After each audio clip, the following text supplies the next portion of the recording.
अस्सलामुअलैकुम दोस्तों, कैसे हैं आपका वेलकम है मेरे यूट्यूब चैनल सेहत गाइड पर। दोस्तों, आज की वीडियो में मैं आपको एक ऐसे कहवे के बारे में बताऊंगा जो बहुत से लोगों को नहीं पता होता और लोग इसको छुपाते हैं, क्योंकि इसके इतने ज़्यादा फ़वाइद हैं, इतने ज़्यादा इसके फ़ायदे हैं, इसके इतने ज़्यादा आप यानी कि आप कह लें कि इसको पीने वाला कभी मर्दाना कमज़ोरी का शिकार नहीं होता, इसको पीने वाले को कभी कोलेस्ट्रॉल नहीं होता, इसको पीने वाले को कभी यूरिक एसिड नहीं होता, इसको पीने वाले के अंदर कभी मर्दाना कमज़ोरी उसके पास भी नहीं आती। अरबी कहवा इसको कह सकते हैं, ठीक है, क्योंकि इसके अंदर जो सी चीज़ें हैं वो अरब के लोग बहुत ज़्यादा इस्तेमाल करते हैं। अरबी लोग बाकायदा इसका कहवा बनाकर इस्तेमाल करते हैं, लेकिन बताते नहीं हैं, ठीक है, या वो यही कह देते हैं कि एक मामूली चीज़ है, ठीक है। वो इसके कसीरुल फ़वाइद जोन से हैं, कसीर फ़वाइद किसी को बयान नहीं करते, इसको थोड़ा राज रख लेते हैं, ठीक है। दोस्तों, ये कहवा करता क्या है? ये कहवा आपके बैड कोलेस्ट्रॉल को ख़त्म करता है, ठीक है, खून पतला करता है, आपके दिल व दिमाग, आपके जिगर को ताकत देता है। सर्द मिजाज वालों के लिए बहुत अच्छा है, गर्म मिजाज वालों के लिए भी बहुत अच्छा है, ठीक है। इसकी जौन सी रेसिपी है वो बहुत ही कम चीज़ों के ऊपर मुश्तमिल है, यानी कि फ़िक्रमंद होने की भी टेंशन नहीं है, कोई इसमें कस्तूरी अंबर या कूत वगैरह नहीं डले, बिल्कुल घर की किचन की ही चीज़ों पर मुश्तमिल है ये कहवा। सिर्फ और सिर्फ 10 दिन अगर आप इसको इस्तेमाल कर लें तो आपको इतने ज़्यादा इसके फ़ायदे होंगे, आपको मर्दाना कमज़ोरी, आपकी हर एक तरह की कमज़ोरी ख़त्म हो जाएगी। नुस्खा सिर्फ और सिर्फ 3 से 4 या ज़्यादातर 5 चीज़ों पर मुश्तमिल है, ठीक है। आए मैं आपको बताता हूँ। नंबर 1 बादियान खताई, नंबर 2 इलायची, नंबर 3 लौंग, नंबर 4 दारचीनी और नंबर 5 अदरक। आप जो घर में किचन में इस्तेमाल होता है अदरक, वो भी ले सकते हैं, खुश्क अदरक की यहाँ पर ज़रूरत नहीं है।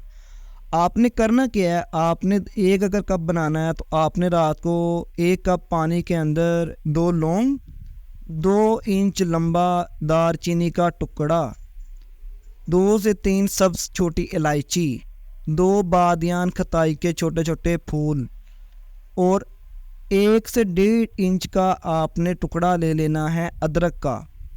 और अगर हो सके तो इसके अंदर आधा चम्मच सौंफ का मिला दें, ये सोने पे सुहागे वाला काम हो जाएगा।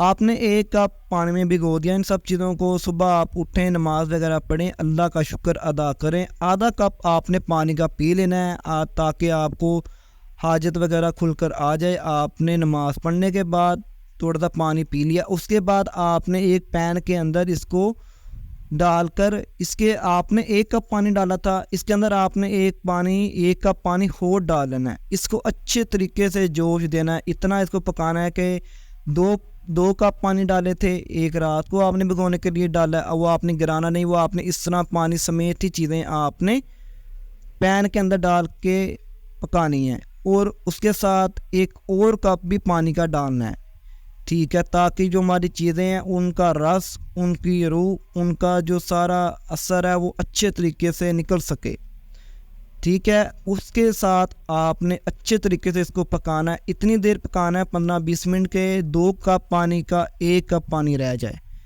ठीक है। आपका कहवा तैयार है, ठीक है, आप इससे इस्तेमाल करें। इसके अंदर आपने चीनी नहीं डालनी, जी हाँ, चीनी डालेंगे इसका असर ख़त्म हो जाएगा। अगर आपके पास ओरिजिनल शहद है तो बहुत अच्छी बात है, अगर नहीं है तो आप किसी अच्छी कंपनी का ले सकते हैं, जैसे कि अपकरी कंपनी का आप ले सकते हैं। अपकरी कंपनी का आप शहद बहुत अच्छा है, बेरी का ले लें तो बहुत ज़्यादा अच्छा है, वरना आप सादा उनका शहद भी ले सकते हैं। दोस्तों, अगर आपका मैदे के अंदर गर्मी है तब ये आप इस्तेमाल ना करें, और इसको 18 साल की उम्र से कम और 18 साल की उम्र वाले बंदे भी इस्तेमाल ना करें। इसको वही लोग इस्तेमाल करें जो शादीशुदा हैं, ठीक है, चाहे उनको कमज़ोरी है या कमज़ोरी नहीं है, वो इस कहवे का इस्तेमाल बाकायदा 1 दिन में सिर्फ 1 टाइम सुबह नहार मुँह आपने इसका पिया करना है। انشاءاللہ اللہ تعالیٰ نے چاہا، کیونکہ شفا دینے والی اللہ تعالیٰ کی ذات ہے، انسان صرف وسیلہ بنتا ہے۔ تو آپ کو جب فائدہ ہو آپ کمنٹ میں ضرور بتائیں، ٹھیک ہے؟ دعاؤں میں مجھے یاد رکھیں۔ آپ کا بھائی، السلام علیکم۔